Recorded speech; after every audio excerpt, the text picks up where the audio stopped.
Hey honey buns, I'm the Courtney Williams. Welcome to my channel, especially if you're new here. Today we're talking about the differences in buying a motorbike versus renting a motorbike in Vietnam. If you guys are interested, keep watching.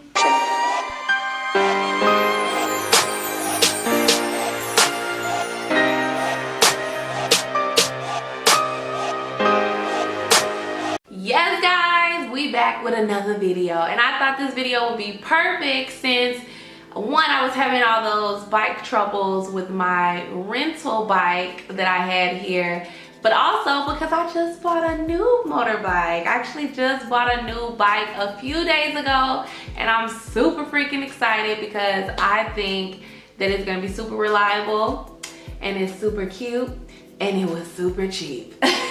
So let's start off with the rental because I actually have done both. So my rental bike here was $35 a month, and I was actually renting it from a local. So you do have those options where you can rent your bike from either a local or you can rent your bike from, you know, a shop. Like they have shops that are owned by Vietnamese people, and then they have shops that are owned by foreigners who literally just go out and buy old bikes or bring in new bikes and just fix them up and rent them out, or they sell them. So those are your two options when you're renting.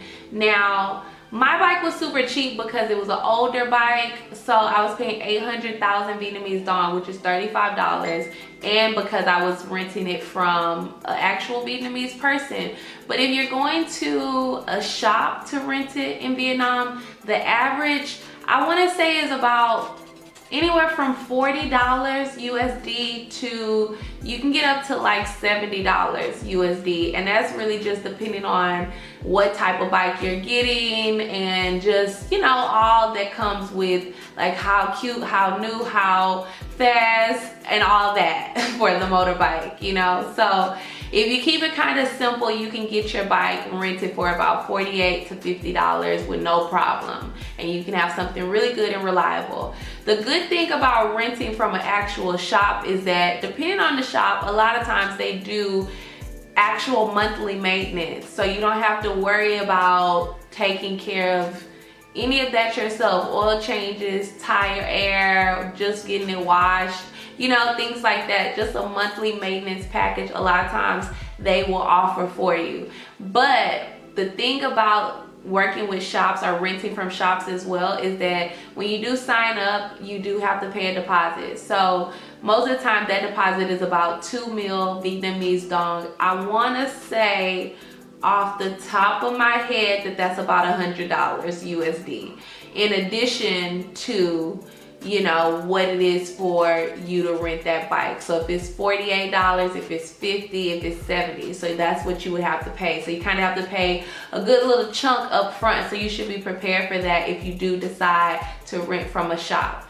Now for me, because I rented from a local Vietnamese person, I did get a cheaper price, and I was able to not have to put down a deposit. So that's like the benefit of working with a local Vietnamese person. But sometimes it has its downfalls because, you know, if something happens to the bike, you know, you really have to have someone, a Vietnamese person that you feel like is reliable and that you can trust to make sure that they take care of it and fix it, which thank God for mine. When my bike did break down, they did come and get me. They didn't make me wait long. Things that were broken on it, they fixed it quickly, so I didn't have any problems. But you know, that's just not the case for everybody. So keep those things in mind. I feel like if you do decide to rent from a local Vietnamese person, keep in mind the best way to find them is like through word of mouth, or you can use like the Facebook groups. I'll try to link all of that down below so you can kind of, you know, reach out to people and kind of get connected. Like for me, I was able to find my Vietnamese person to rent my bike from based on the person who rented my apartment to me. So they just kind of connected us. So definitely don't underestimate the value of word of mouth. So now on the flip side, you can also buy a motorbike. Now when you're buying a motorbike, you also have options. You can either buy a motorbike from a local Vietnamese person as well. You can buy a motorbike from a shop as well, or you can buy a motorbike from another foreigner as well. So this, a lot of times, is just, you know, a cool way for other foreigners who have bought a bike and who are about to leave to kind of get rid of their bike.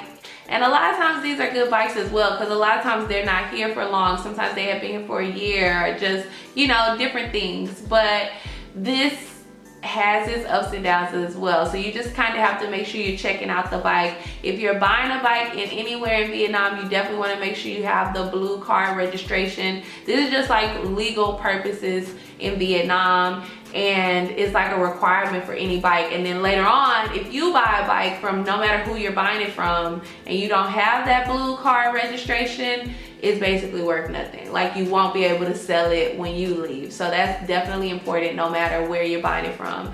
And you also want to make sure that you just check it out. A lot of times these bikes are going to be old because, you know, that's just the kind of, I don't know, that's just kind of the thing of the motorbike culture in Vietnam. But long as the electrical stuff works, long as the just the main stuff under the hood is working fine, then you're good. As far as like lights, mirrors, little fixtures, those are super cheap to get fixed if they're not on the bike. So don't really worry about that. You just want to make sure you got a good running bike. The thing that'll help you decide whether you should get a rented bike or buy a bike, it depends on how far your distance is, as well as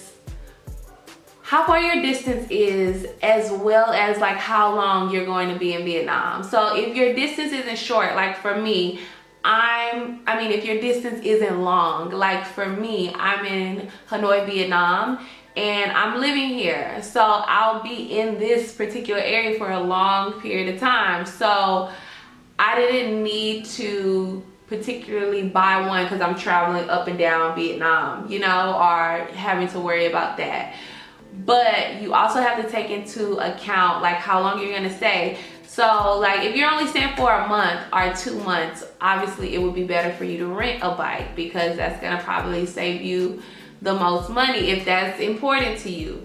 But if you're only if you're gonna be in Vietnam for, let's say, like a year or 2 years, it doesn't make sense to, you know, rent a bike, because it's like you're gonna lose so much money in the long run. But then you also gotta factor in just making sure you actually get a reliable bike if you do decide to buy one, so it isn't like, you know, breaking down on you. But even if it does break down on you, it's like Vietnam has so many mechanics, and things are so cheap. As long as it isn't like something electrical, everything else is super cheap to fix, like for $20 or less. So you won't really have anything just majorly, you know, killing your bank account. So don't worry about that. Now, a lot of times the bikes do come in automatic, standard, or you can do semi-automatic. And this again just depends on like what you're planning to do with the bike. Like if you're planning to drive from like the south of Vietnam to the north of Vietnam, definitely you want to probably have a semi-automatic, or you want to have a manual, because you want to be able to get up those like steep hills and things. It's like some parts in the route from north to south that you got to have some extra push to get up the journey. So, but if you're like me, I like to get the automatics and just have a smooth and easy breezy drive, and I don't need to be switching gears and stuff like that. So whatever bike you decide to get, make sure you have a helmet included, as well as you're wearing like a mask, because there's so much pollution and just all that debris while you're driving. So that's it for today, guys. I hope this video was super useful. If it was, make sure you thumbs up, subscribe if you haven't already. And as always, remember, people will stare, make it worth their while, and I will see you guys later. Bye.